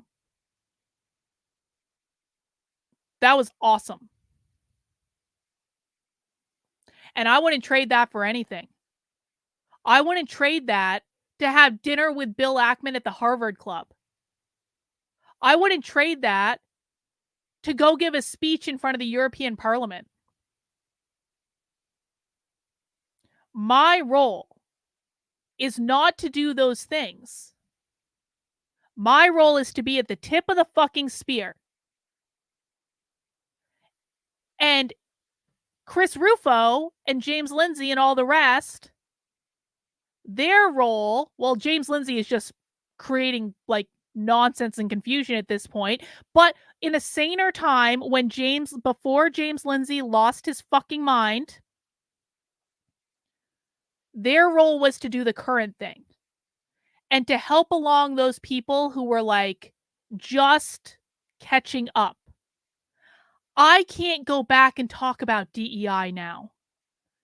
It's too far removed from me.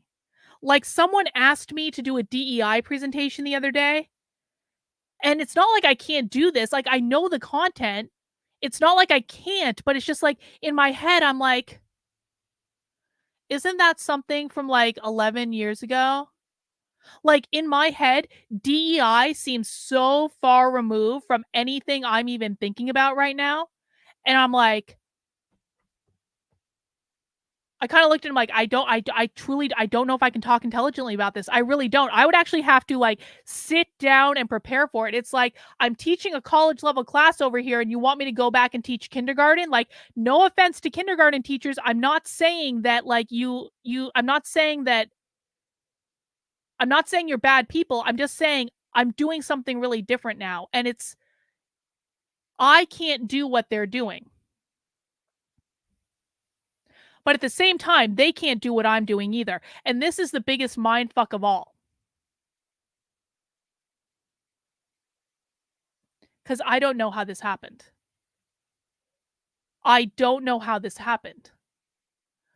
I don't know how or when I went from covering the current thing, because I was covering the current thing for a long time. And then I completely isolated myself from other content creators on the internet and just put my head down and started focusing on the socialism stuff. And it must have taken years for this to happen, but I got so far ahead of everyone else. And we didn't realize it until I came back up for air and I started looking at other people's content. I was like, what the fuck are you even talking about? And I know that other people in my audience have the same reaction. I know Reagan has this reaction. I think Beth has this reaction. I think there are many other people in my audience who like have just been like consuming so much of my content, and we're so kind of tunnel visioned on things that the minute that we started listening to other people again, it was like, what the fuck are you guys talking about? This is like completely unhinged from what we know. And it wasn't until that point that we realized how far ahead we are. And yeah, when we started doing that, we got pissed. Because it's like, imagine, it's like, I don't know how to describe, it's almost like, it's almost like a reverse coma in a sense, in that, no, it's, maybe it's like the idiocracy, right? Maybe it's like we got put into some sort of fucking time machine and we're from the future.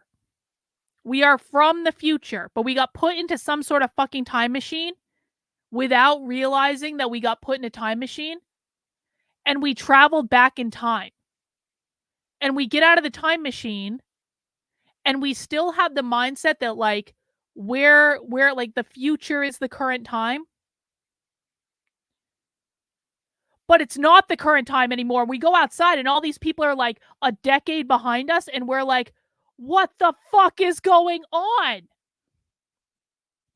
Everyone else is in the land of retardia, and we're like, we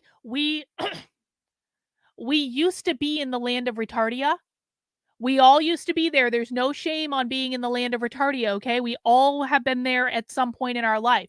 But at some point, we clawed our way out. And now we're being put back into the land of retardia. And it's like, you idiots have learned nothing. So either it is a purposeful deception because the influencers are hiding information from people. It's like Back to the Future. Exactly. We're in fucking Back to the Future. And I don't know how this happened. I really don't know how this happened. And so when I say, like, my content's 2 years ahead of everyone else, it's because I can look at people, and I know a lot of people in my audience that have been on this journey with me. I can look at people and know you're going down the same road I'm going, but you don't know you're going down that road yet. And I know where that road goes because I already went down that road. And I'm not trying to make you feel bad because you came down the road after me, but I need you to listen to me that that road doesn't go where you think it goes. That road goes to a completely different location. And the person's coming back to me and they're going like, I know where that road goes. I have a map. And my favorite influencer told me where that road goes. And I go, your favorite influencer is wrong. And I know your favorite influencer is wrong because I've already been down that road and I know where it goes. And I'm trying to warn you. I'm trying to tell you where that road goes. And then the person's like, no, I can't hear you. Sticking my neat fingers in my ear. I can't hear you. I can't hear you. I can't hear you. My influencers are not lying to me. I can't hear you. And I'm like, bro, you're going to find out at some point that your influencers are lying to you. And I'm really, really sorry about that. But you need, like, I want to grab these people and I want to shake them, be like, wake up. And then I try to show video to show, listen. I say, listen, I took some video. I took some video when I was going down the road. Do you want to see the video I took as I was walking down that road? And they're like, no, don't show me the video. And so I say, but you need to see the video because like the video is going to show you where the road goes. Let me show you the video. Exactly. The road is going off a fucking cliff and I'm bringing you back video saying the road is going off a fucking cliff and I'm showing that it's going off a fucking cliff. And they're like, no, I can't see it. I can't see it. And then if the conservative influencers that are driving the fucking bus that is about to go off the fucking cliff, if they get a hold of this, they're like, holy shit, road's going off a cliff. But if I tell my audience the road is going off the cliff, then they're all going to get off the bus and I'm not going to be able to make money from them anymore.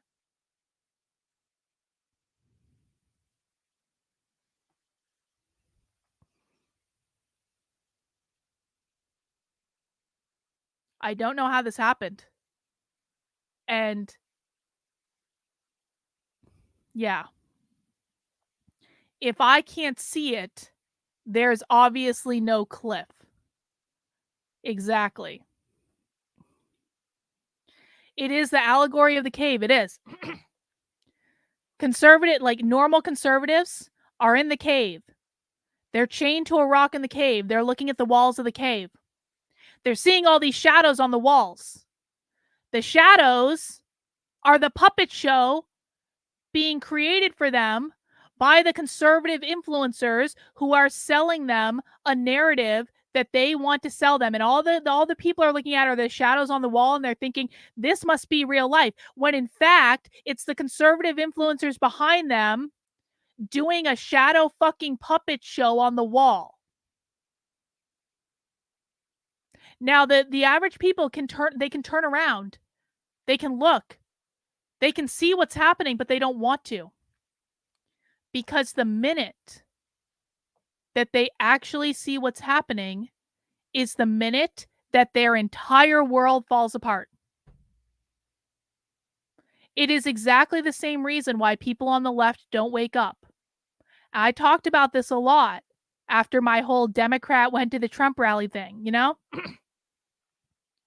I talked about this a lot. In that, in order to admit that the Democratic Party had gone off the rails, in order for me to admit to myself that I needed to leave the left, my entire world had to fall apart. Because it's not just one thing. You have to reverse engineer every single thing. And then you find out how many people have been lying to you all along. And I haven't even begun to reverse engineer everything yet. I haven't even broached the subject of the Holocaust yet, which I'm kind of afraid to do. And I don't really want to because I'm sure it happened exactly like they said it did. I'm sure there was exactly 6 million people who died. I'm sure everything the history book says is true. But like there are certain historical events that I haven't reverse engineered yet because I'm avoiding it. Because every single time I have reverse engineered an event, I found out that I've been lied to. Thank you, Kenneth, for being a member of the channel for 3 months. I really do appreciate it.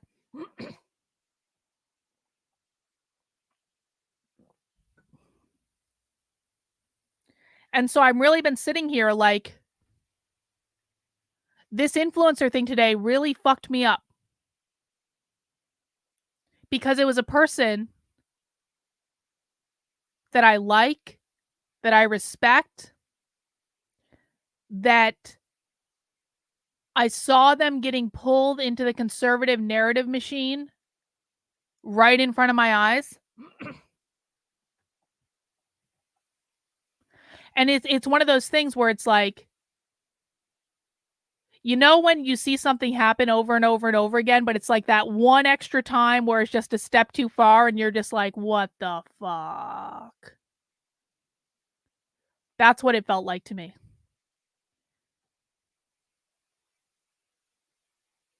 And I was just sitting here going, how is this possible? How did I get myself into this position? How is it possible that I literally have primary source video? We're not even talking about documents. I don't even need people to read things. I don't even need people to read anything. I can just show them video. It's right fucking in front of us. It's so easy. They watch video all the time.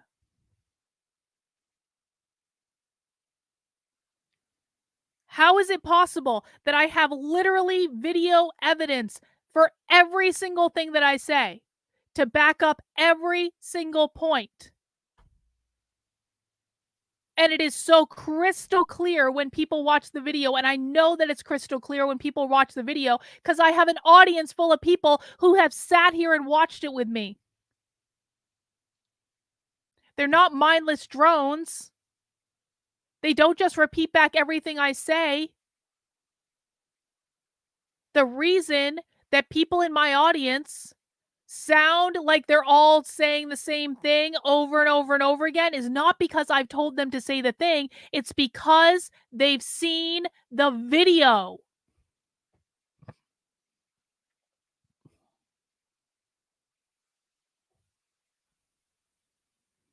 I tried. It didn't matter. All they wanted was to watch Candace Owens react to culture instead of listening to the facts. I quit trying. I feel that, Kenneth. I feel that. Bot says, we all believe the same thing because we all saw it with our eyes. And it's not that we've just seen it once.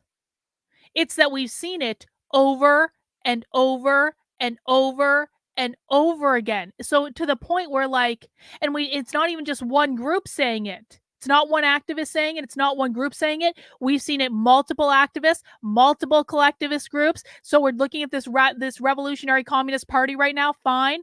But no, you guys can go if you want to. We're having a fucking meeting. We're having a comrade meeting right now. You guys can stay or not. But this isn't about you right now.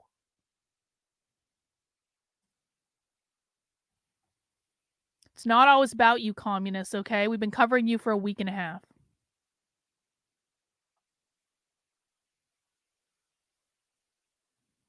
But it's not just them we've been covering. I've covered multiple collectivist groups all over the country. I've covered academics. I've covered authors. I've covered groups that are all over conservative media all the fucking time.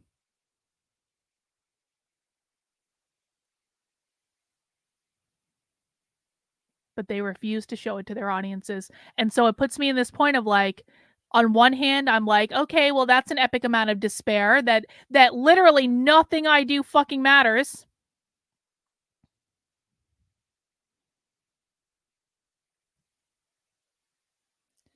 But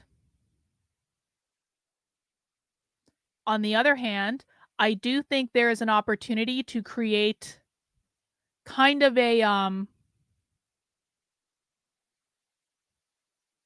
little not to be too on the nose about it, but a cult movement, an underground movement. The people who are at the tip of the spear, people who are doing the present thing, the current thing, they never understand the people who are at the tip of the spear. We are two different breeds. I don't want to be where they are. They don't want to be where I am. That's all fine. Yeah, we're going to create our own Gnostic sex cult. That's exactly it. It's going to be the only Gnostic sex cult that exists in any periphery to queer theory at all.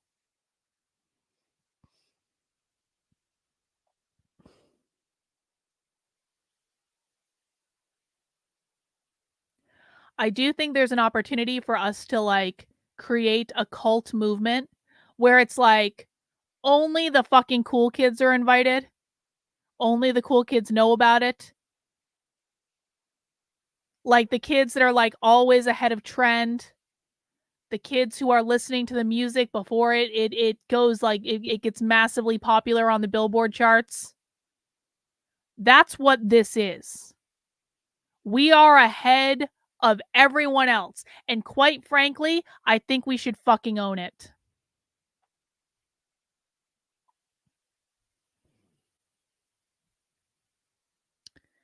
Thank you. So I've been told by men on the internet. Thank you, Joseph. Appreciate it.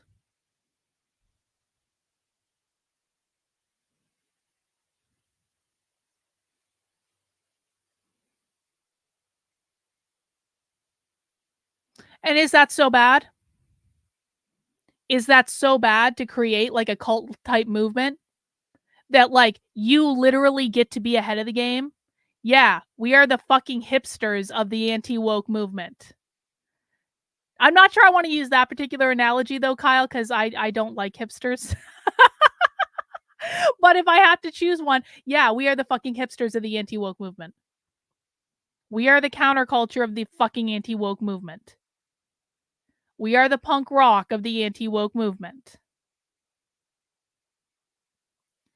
And, well, but this is the thing, is that Human Centipede, we can't bring everyone else along. We can't. If our success is measured by we bring everyone else along, we're going to fail because most people don't want the next thing. They want the current thing.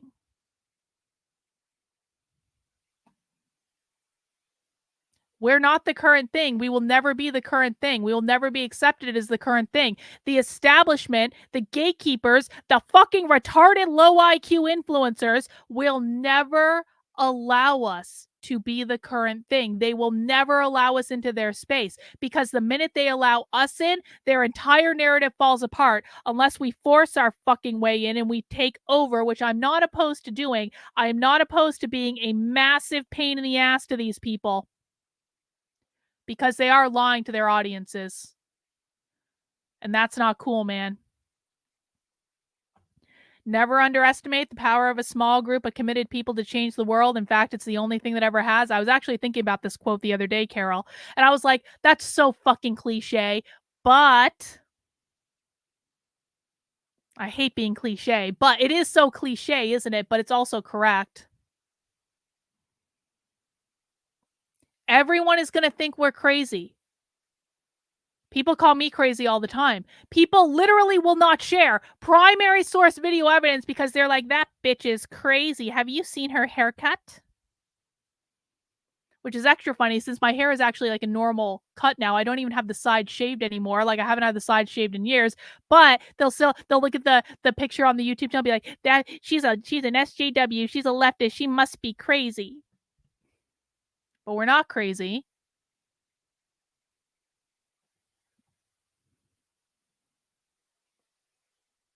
We just looked at things they didn't. We looked in places they didn't know where to go.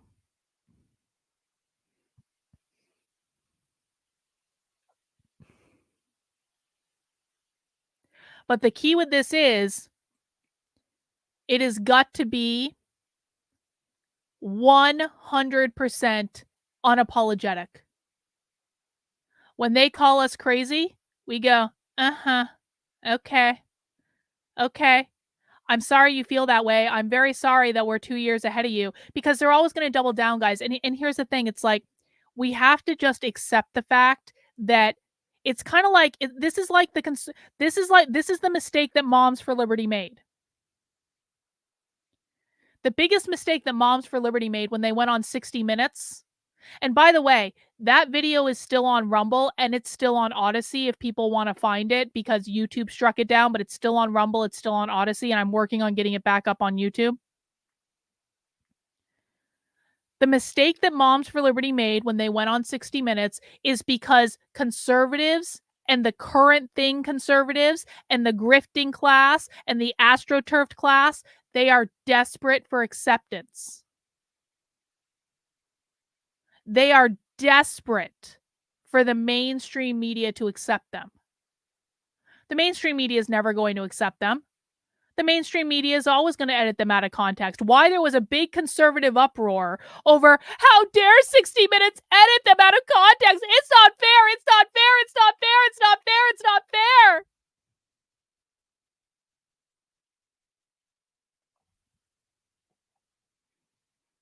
How did you not expect that?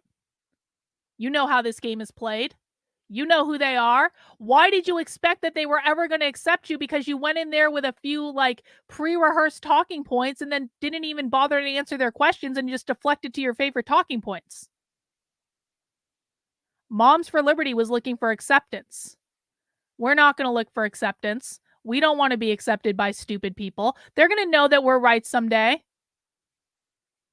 Just like every other time, I've had people crawling back to my audience after I told them that something they didn't want to hear. And then a year later, 2 years later, they come crawling back. They go, Carlin, I was really pissed off when you told me that thing that I didn't want to hear.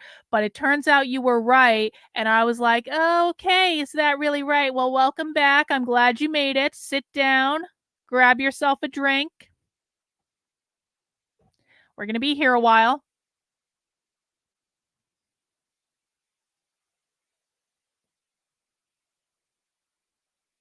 We have to be prepared that we will never, ever, ever, ever, ever be accepted.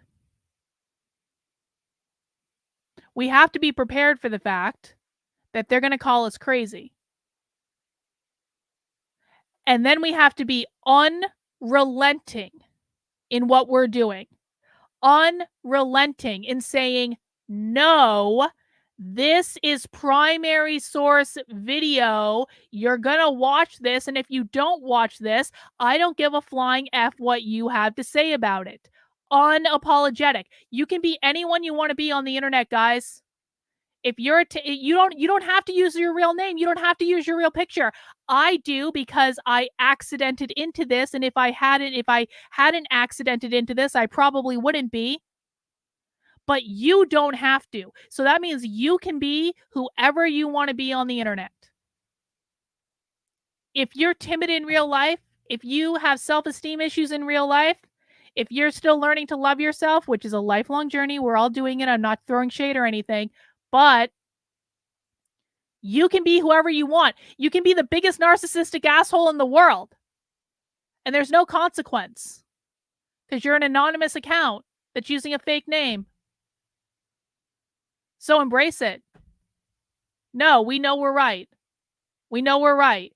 You can try to gaslight us all you want, conservative influencers, to say, it's about Western values. I don't know why Carlin is such a bitch and she's saying it's about capitalism. It's obviously about Western values. They can try to gaslight us all they want. I have them saying capitalism 19 ways from fucking Sunday. You all have seen it. It's no question.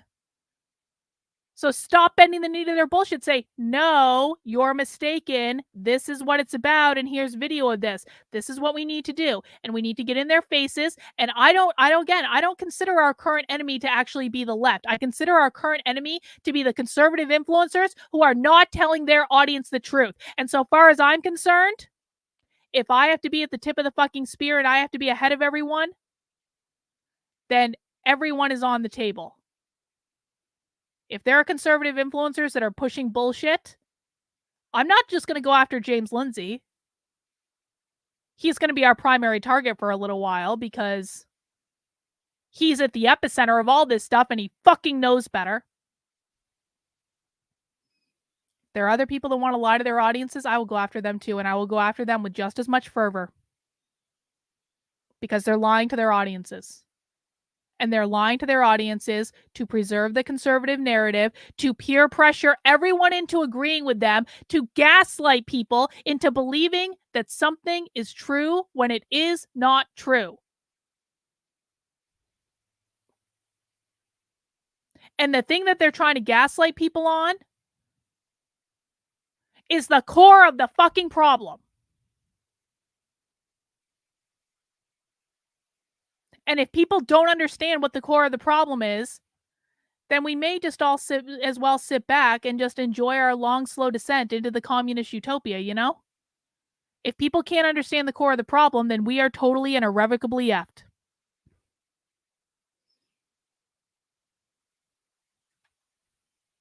Who's running that space?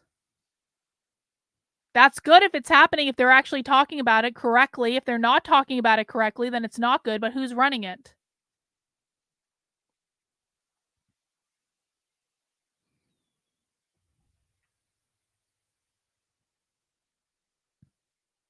Anyway. So those are my thoughts at the moment. I'm not happy about this.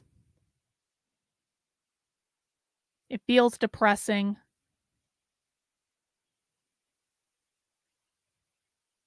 It feels like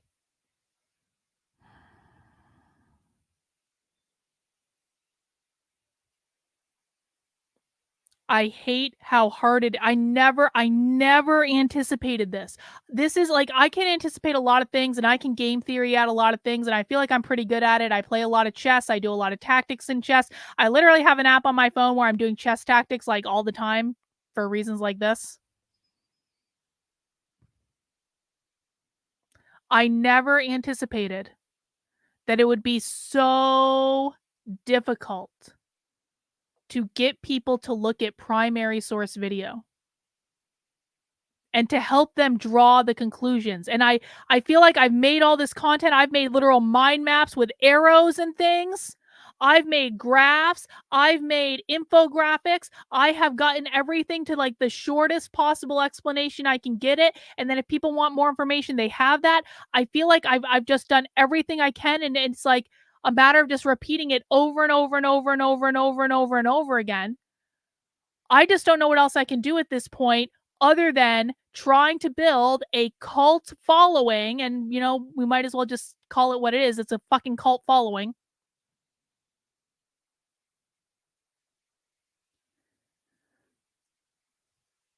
You guys are all here with me. You guys are all feeling my pain. You guys all want people to know this too. We have to work together to teach this to people. That's all it is. And we have to be prepared that in order to teach this to people, we are going to have to get into the faces of the biggest names in the game. And when they spit at us, and when they say no, and when they try to kick us out, we look them in the eye, we do not fucking flinch, and we say no.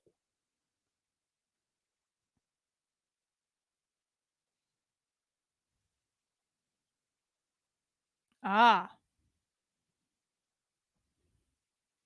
Thanks, SC Mom. I see it. I see that. This allowed us to see every single cult. Isn't that funny? Well, you can only fight cults with other cults, right? Yes, I really did like the Queen's Gambit. I did, quite a bit.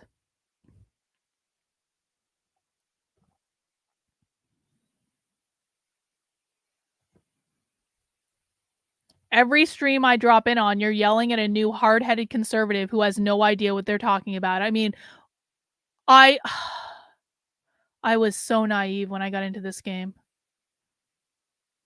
I was so naive. And now I feel like I can see through all of it. I feel like I'm up here and I'm looking down and I can see how all the pieces move on the chessboard. All of them. Left, right, center.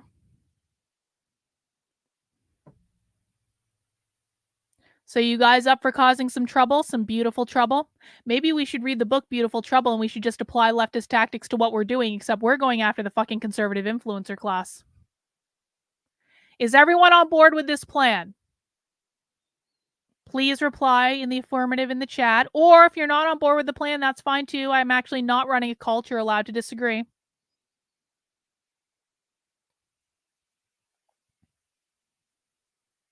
Are people on board with this? Are people ready to go? It can't just be me. It has to be everyone. Everyone has to be involved. All right, Justin. Well, goodbye then. You don't have to agree with me, but you are not going to bring this down. You can go somewhere else.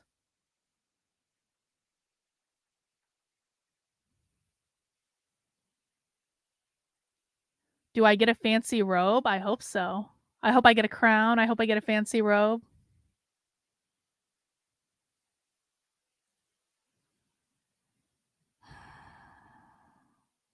Reaper's son is ahead of me. That's true. We're going to be the bad news bears of the fucking internet, guys. It's going to be fun, though. I'll say that. It's going to be fun. All right. It is the 7 o'clock hour, which means I need to go buy some beer because I talked a lot more today than I was planning on, but I am going to be watching the State of the Union tonight. I'm hoping to open up the stream by 8:30 at the latest. I might open it up a little bit early. We might see. I might watch some other stuff. Well, that's funny because I blocked Hotep Jesus on the whiteness is capitalism thing because he was not listening and would not watch primary source evidence on that. Couldn't have an intelligent conversation about it. I don't have high opinions of him. People tell me I should. Sonny Johnson loves Hotep Jesus, and I like Sonny Johnson a lot. I have a lot of respect for that woman. I really do. I think she's awesome. She respects Hotep Jesus. But I have never, in the years I've been doing this, I have literally never had one good interaction with the guy, so I just ended up blocking him on Twitter because I couldn't do it anymore. I was like, this is like a waste of my time. Maybe I'm wrong. I'm open to being wrong, but anyway, we will be gathering back to watch the State of the Union. I will be drunk. I'm going to go get some really good beer. Thank you to everyone who donated beer money today. I really do appreciate it. And, I mean, let's just think about that, bot. Let's just think about that. You can do the bear emoji if you want. Jeff Charles will be thrilled. And if you want to join us for Spy Stream tomorrow, guys, remember, Spy Stream tomorrow. Starting in the morning, we're doing an all-day Spy Stream tomorrow. It's an all-day Spy Stream on Saturday, right up till Socialism Saturday, which I'm still going to try to do that too. We are going inside a multi-day professional training conference. It's going to be epic. And I'm going to be sending out the credentials for that later on tonight. It should start around 10:30, bot, but I'm going to be sending that out later on tonight. I have to get the whole schedule together because it's just been a really busy week. And of course, guys, when we do a multi-day spy stream, you can pop in, pop out throughout the day. You can come for a little bit. You can stay for the whole thing if you're crazy like me. We're going to watch a lot of woke stuff that no one else is seeing, and we're going to talk about it, and we're going to get some clips. And the revolutionary communists don't have to worry because this is not their event at all. It's not associated with them in any way. But we're going to be doing that tomorrow starting in the morning, so I hope I will see everyone there. If you want to join us for that, head over to my Substack, Carlin, KARLYN.substack.com, and sign up for a membership. $8 a month, $80 a year. That gets you admission. It's going to be here. I'm doing the State of the Union here. It's on my channel. So it'll be here. It'll be on X. It'll be on Rumble. You're going to come back and watch Biden. Are you going to complain about Biden with us? See, this is for a brief moment. We will be able to find ground with the communist. Because the communist hates Joe Biden as much as we do. So won't that be nice? Normally on opposite sides, normally we have to fight with each other. Sometimes I have to trick them and use fake names and stuff to get into their private events. And don't think I'm going to stop doing that, by the way. But for the briefest of moments, we can put aside our differences and coalesce around a common enemy. And that common enemy is dementia-ridden Joe Biden. And I don't expect this speech is going to be any more than like half an hour tonight, because really, how long could it be? But we're going to watch it. I'm going to go get some beer, and we're going to have a good time. All right, guys. Thank you for allowing me to bemoan and complain. I did it. You have to give me credit at least. I didn't cry this time. I didn't have a total existential crisis on stream. There were no tears. I'm even wearing lipstick. I mean, I feel like I look much more presentable than when I'm usually having my normal I hate this and I want to quit moment. So I appreciate you letting me do that, guys. I'm going to go get some beer. I'll be back in a little bit. We'll see you soon. Bye.